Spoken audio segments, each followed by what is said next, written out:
Hello friends, welcome to my channel bake and more. শীতকাল মানে কমলা লেবু, পিঠে পুলি আর নলেন গুড়। আর এই নলেন গুড় দিয়ে তৈরি হওয়া জয়নগরের মোয়া মিষ্টি প্রেমী বাঙালির মনের গভীরে একটি বড় স্থান দখল করে রেখেছে। তবে অথেন্টিক জয়নগরের মোয়া সব জায়গায় পাওয়া যায় না।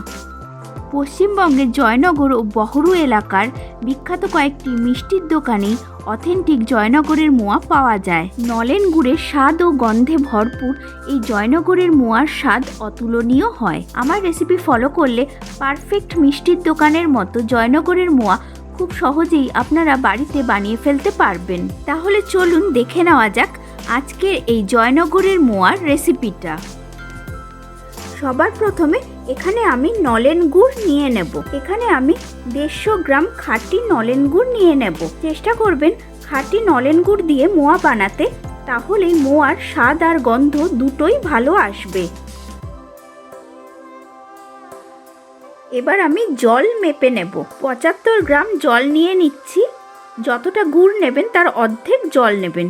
এখানে আমি 150 গ্রাম গুড় নিয়েছি, তাই 75 গ্রাম জল নিলাম। এবার একটি কড়াইয়ে ঢেলে দেব মেপে রাখা জল আর মেপে রাখা 150 গ্রাম নলেন গুড়। এবার গ্যাসের ফ্লেম লোতে রেখে আমি সবটা ভালো করে মিশিয়ে নেব। এখানে আমি একটি পাতলা রস বানিয়ে নিচ্ছি। গ্যাসের ফ্লেমটা লোতে রেখে আমি 2 থেকে 3 মিনিটের জন্য এটাকে ভালো করে গরম করে নেব। দেখুন রসটা ভালো করে ফুটে উঠেছে। এবার এটাকে আমি নামিয়ে নেব। আমি পাতলা রসটাকে একটি বাটির মধ্যে ঢেলে নিয়েছি। এবার এটাকে আমি সম্পূর্ণভাবে ঠান্ডা করে নেব। এবার আবারও আমি 200 গ্রাম নলেন গুড় নিয়ে নেব আর 100 গ্রাম চিনি নিয়ে নেব। এবার আগের ওই কড়াইতেই আমি নিয়ে নেব মেপে রাখা 200 গ্রাম নলেন গুড় আর 100 গ্রাম চিনি। এবার গ্যাসের ফ্লেমটা লোতে রেখে আমি ভালো করে সবটা মিশিয়ে নিচ্ছি। এবার চিনিটাকে আমি গলতে দেব। চিনিটা গলে গেছে। এবার ফ্লেমটাকে লোতে রেখে আমি বেশ কিছু সময়ের জন্য এটাকে জাল দিয়ে নেব, যাতে গুড়টা আরো ঘন হয়ে আসে। এই সময় ক্রমাগত নেড়েচেড়ে যেতে হবে, না হলে নিচে লেগে যাওয়ার সম্ভাবনা থাকে। কিছুক্ষণ পরে দেখবেন যে গুড়টা ফুটতে শুরু করেছে। আরো কিছুক্ষণ আমি লো ফ্লেমে এটাকে নেড়ে চেড়ে যেতে থাকবো আর এটাকে একটি চিটচিটে শিরায় পরিণত করব। এখানে একতারে শিরা বানিয়ে নিতে হবে। এই সময় একটু শিরাটাকে চেক করে নেবেন। এবার হাতার থেকে নিয়ে আমি একটু চেক করে নিচ্ছি। দেখুন একটি চিটচিটে একতারে শিরায় পরিণত হয়েছে।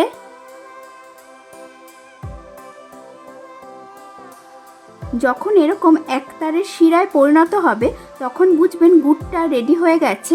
এবার গ্যাসের ফ্লেমটা বন্ধ করে দিয়ে আমি এই গুড়টাকে নামিয়ে নেব।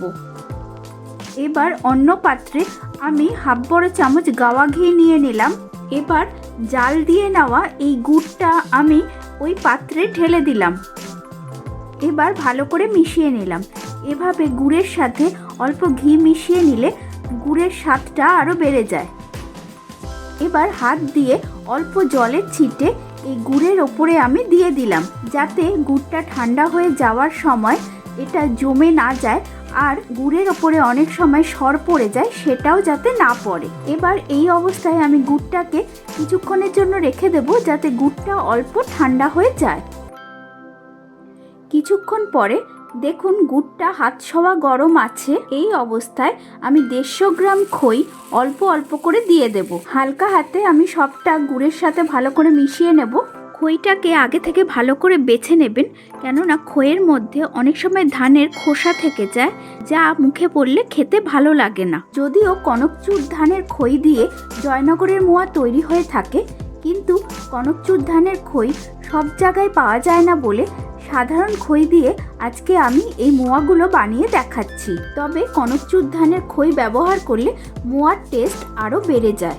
ভালো করে গুড়ের সাথে খই মেশানো হয়ে গেছে, মুড়কিগুলো তৈরি হয়ে গেছে। দেখুন মুড়কিগুলো কতটা ঝুরঝুরে তৈরি হয়েছে। এবার এই অবস্থায় আমি মুড়কিগুলোকে 30 মিনিটের জন্য রেখে দেব। আগের যে পাতলা রসটা আমি বানিয়ে রেখেছিলাম সেটাও পুরোপুরি ঠান্ডা হয়ে গেছে, গরম থাকলে কিন্তু হবে না। এবার আমি 2 হাতা পাতলা শিরা এই মুড়কির ওপরে দিয়ে দিলাম। এবার ভালো করে খইয়ের সাথে মিশিয়ে নেব। আবার 2 হাতা পাতলা রস দিয়ে দিলাম। এভাবে অল্প অল্প করে পাতলা রস দিতে থাকবেন আর মুড়কির সাথে মেশাতে থাকবেন। সব পাতলা রস দিয়ে আমার মুড়কিগুলোকে মেখে নেওয়া হয়ে গেছে। এবার একটি থালা দিয়ে আমি ঢেকে রেখে দেব।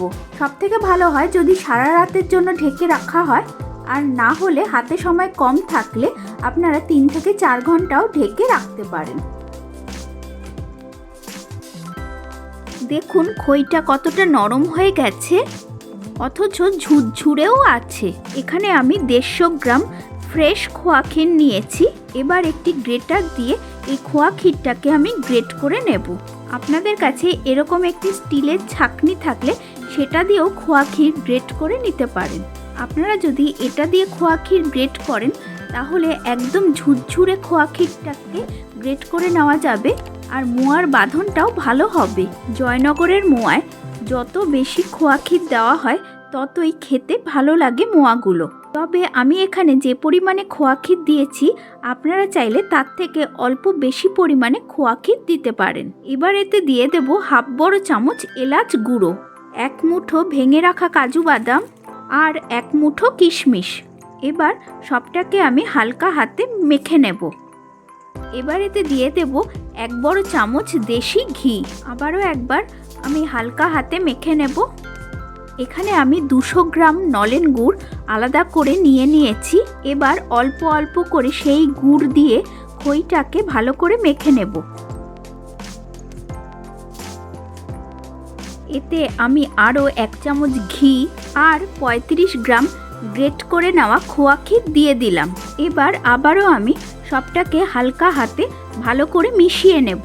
দেখুন এই সময় হাতের মধ্যে নিলে একটি মুঠো বলের মতো তৈরি হচ্ছে। এবার হাতে অল্প ঘি লাগিয়ে নিয়ে আমি মোয়াগুলোকে বেঁধে নেব। ছোট বা বড় যেরকম সাইজের আপনারা মোয়া বানাতে চান সেই পরিমাণে খই 2 হাতের মধ্যে নিয়ে এরকম বল বানিয়ে নিতে হবে। একইভাবে আমি সবগুলো মোয়া বানিয়ে নেব।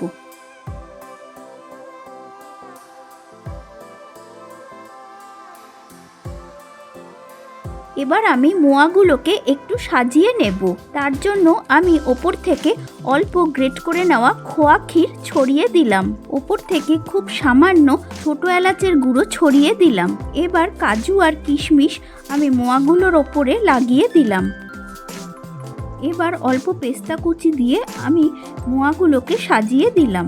আশা করছি আমার আজকের এই জয়নগরের মোয়ার রেসিপিটি আপনাদের সকলের ভালো লেগেছে।